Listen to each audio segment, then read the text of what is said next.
আসসালামু আলাইকুম। Welcome to our channel স্বাধীন পাঠশালা। প্রিয় সপ্তম শ্রেণীর শিক্ষার্থী বন্ধুরা, আশা করি তোমরা সকলেই ভালো আছো।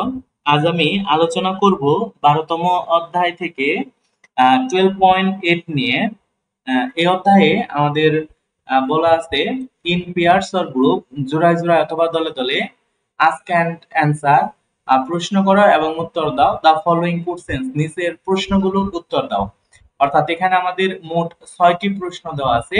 এই 6টি প্রশ্ন আমাদেরকে উত্তর করতে হবে। যেখানে এই 6টি প্রশ্নের উত্তর আহ, আমরা করার জন্য প্রথমে যে জিনিসটা প্রয়োজন সেটা হচ্ছে আমাদের এই প্রশ্নগুলো বাংলা সম্পর্কে ভালোভাবে জানতে হবে, তারপরে এই প্রশ্নগুলো উত্তর করতে হবে।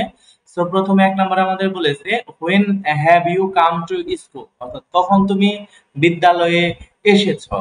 2 নম্বর প্রশ্ন আমাদের বলছে who has taken the last English class, কে তোমার সর্বশেষ ইংরেজি ক্লাসটা নিয়েছে। 3 নম্বরে আমাদেরকে বলেছে have you learned anything new from that class, অর্থাৎ লাস্ট যে ইংরেজি ক্লাসটা হয়েছে সেই ইংরেজি ক্লাসে কি তুমি নতুন কোনো কিছু শিখেছো।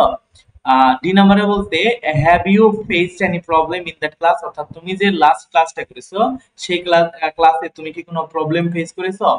এবং ই নাম্বারে আমাদের বলেছে has your teacher helped you overcome the problem, তোমার শিক্ষক কি তোমাকে সাহায্য করেছে, তুমি যে সমস্যায় পড়েছো সেই সমস্যার সমাধানে তোমার শিক্ষক কি তোমাকে কোনো সহায়তা করেছে। এবং সর্বশেষ আমাদের প্রশ্ন বলেছে what is the tense of the verb you are using to answer the question, অর্থাৎ তুমি কোন ভার্ব ব্যবহার করে, কোন টেন্সের ভার্ব ব্যবহার করে তুমি এই প্রশ্নগুলোর উত্তর দিলে। অর্থাৎ এখানে উপরে যে 5টা প্রশ্ন আছে এই পর্যন্ত, এই 5টি প্রশ্নের উত্তর তুমি কোন টেন্সের ভার্ব ব্যবহার করে দিলে সেটা শেষ প্রশ্নে আমাদের অ্যান্সার করতে হবে। এই ছিল হচ্ছে আমাদের প্রশ্ন। এবার আমরা সরাসরি চলে যাচ্ছি উত্তরে। আমাদের 1 নাম্বার প্রশ্নে বলা ছিল when have you come to school, অর্থাৎ তুমি বিদ্যালয়ে কখন এসেছো। তো 1 নাম্বারের উত্তরটা হচ্ছে I have come to school, আমি বিদ্যালয়ে এসেছি এট 10 AM, অর্থাৎ সকাল 10টার সময়। সো আমাদেরকে যেহেতু সর্বশেষ প্রশ্নে বলেছিল যে আমি কোন টেন্স ব্যবহার করে এই প্রশ্ন উত্তরগুলো দিব, সো আমি এখানে হ্যাভ অর্থাৎ হ্যাভ হ্যাজ এবং কাম, কাম মানে হচ্ছে এখানে ভার্বের বি3, তার মানে হচ্ছে এটা হচ্ছে প্রেজেন্ট পারফেক্ট টেন্স ব্যবহার করে আমি প্রশ্নের উত্তরটি দিলাম। 2 নম্বরে আমাদের বলেছে who has taken the last English class, অর্থাৎ সর্বশেষ ইংরেজি ক্লাসটা কে নিয়েছে। অ্যান্সার হচ্ছে mister Asad sir has taken the last English class, অর্থাৎ জনাব আসাদ স্যার সর্বশেষ ইংরেজি ক্লাসটা নিয়েছে। প্রিয় শিক্ষার্থী বন্ধুরা খেয়াল করো, এইখানেও আমি মিস্টার আসাদ স্যার সেটা হচ্ছে সাবজেক্ট, এখানে হ্যাভ হ্যাজ এটা হচ্ছে অক্সিলারি ভার্ব এবং টেকেন এটা হচ্ছে ভার্বের বি3। এখানেও আমি প্রেজেন্ট পারফেক্ট টেন্স ব্যবহার করে এই প্রশ্নের উত্তর দিয়েছি। তারপরে আমরা দেখতে পাচ্ছি 3 নম্বরে, 3 নম্বরে বলা হয়েছে হ্যাভ ইউ লার্ন, তুমি কি শিখেছো এনিথিং নিউ, নতুন কোনো কিছু ফ্রম দ্যাট ক্লাস, ওই ক্লাস থেকে তুমি কি নতুন কোনো কিছু শিখেছো।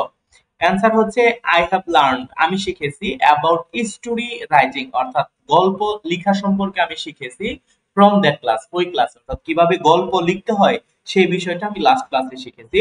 এখানেও আমি সাবজেক্ট এবং হ্যাভ হ্যাজ এবং হচ্ছে লার্নড অর্থাৎ হচ্ছে ভার্বের বি3, তার মানে subject plus have has plus হচ্ছে ভার্বের বি3, অর্থাৎ এখানেও প্রেজেন্ট পারফেক্ট টেন্স ব্যবহার করেছি প্রশ্ন উত্তর করার জন্য।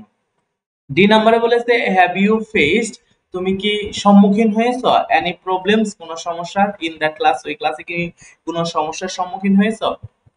উত্তর হচ্ছে আই হ্যাভ ফেসড, আমি সম্মুখীন হয়েছি এ প্রবলেম, একটি সমস্যার, আন্ডারস্ট্যান্ডিং সাম ওয়ার্ডস, অর্থাৎ কিছু শব্দার্থ বুঝতে আমার সমস্যা হয়েছে, অর্থাৎ শব্দার্থের ক্ষেত্রে আমি কিছু সমস্যার সম্মুখীন হয়েছি। প্রিয় শিক্ষার্থী বন্ধুরা খেয়াল করলে দেখতে পাবে এখানে আই হচ্ছে সাবজেক্ট, হ্যাভ হচ্ছে অক্সিলারি ভার্ব এবং ফেসড হচ্ছে এখানকার বি3 এবং এ প্রবলেম হচ্ছে এখানে অবজেক্ট। তার মানে এখানেও আমি প্রেজেন্ট পারফেক্ট টেন্স ব্যবহার করেছি। এবং ই নাম্বারে বলেছে has your teacher helped you, তোমার শিক্ষক কি তোমাকে সহায়তা করেছে ওভারকাম দা প্রবলেম, ওই সমস্যার সমাধানে তোমার শিক্ষক কি তোমাকে সহায়তা করেছে। তো আমার উত্তর হচ্ছে ইয়েস, হ্যাঁ, হি হ্যাজ হেল্পড মি, সে আমাকে সহায়তা করেছে টু সলভ দা প্রবলেম, এই সমস্যার সমাধানে। এখানে হি হচ্ছে সাবজেক্ট, হ্যাজ হচ্ছে অক্সিলারি ভার্ব এবং হেল্পড হচ্ছে এখানে বি3 এবং মি হচ্ছে এখানে অবজেক্ট। অর্থাৎ এখানেও আমি প্রেজেন্ট পারফেক্ট টেন্স ব্যবহার করেছি। অর্থাৎ 5টি প্রশ্নের উত্তর দেওয়ার জন্য আমি প্রেজেন্ট পারফেক্ট টেন্স ব্যবহার করেছি। এবং সর্বশেষ আমাদের যে প্রশ্নটা ছিল সেটা হচ্ছে what is the tense of the verbs. ক্রিয়ার কোন কালগুলো তুমি ব্যবহার করেছো by using to answer the question.